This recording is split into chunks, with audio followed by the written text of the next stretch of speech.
So hello everyone.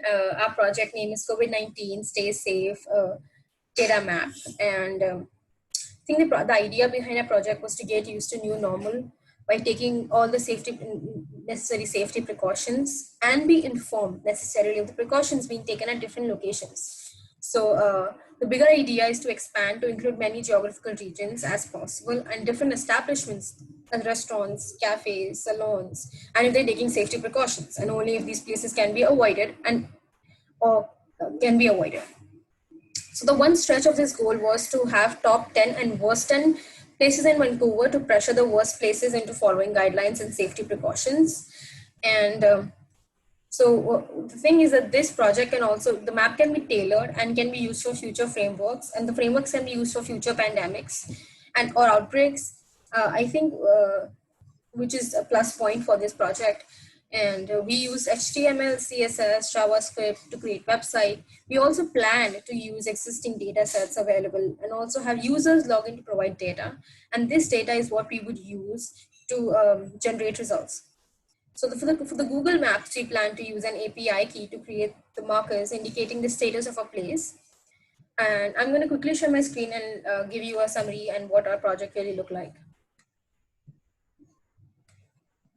So this is a brochure, and this is the homepage, how the homepage would look like, where the user can actually log in, create an account, and give inputs. And this is the data we would use to actually give other users information. So this project aims to provide users with information about COVID-19 safety precautions, and more importantly, with the number of COVID cases around the place and the employees that contracted COVID-19. So this is the menu where people could go to homepage, go to login, go to access map, and this is the top and worst 10 places, which would pressurize the worst 10 places to actually follow the guidelines. And this is just about the app. It also gives a disclaimer that since the user's data is, we are using users' data, so the information not be 100% accurate. So this is exactly an example of how it would work. This is the data map.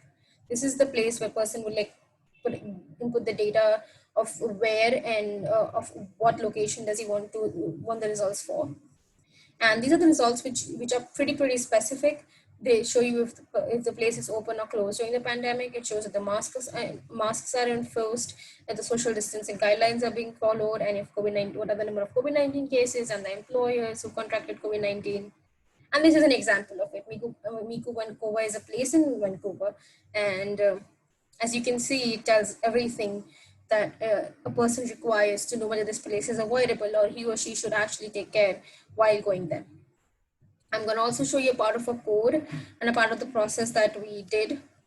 So this is the code. I'm going to put that on the screen for some time to have for you guys to have a look, and then I'm going to stop sharing. So yeah, we had our own shortcomings, but I think I had fun. We learned a lot. I think it was a wonderful way to connect to people sitting in India to California, I think. So yeah, thank you, MedHacks.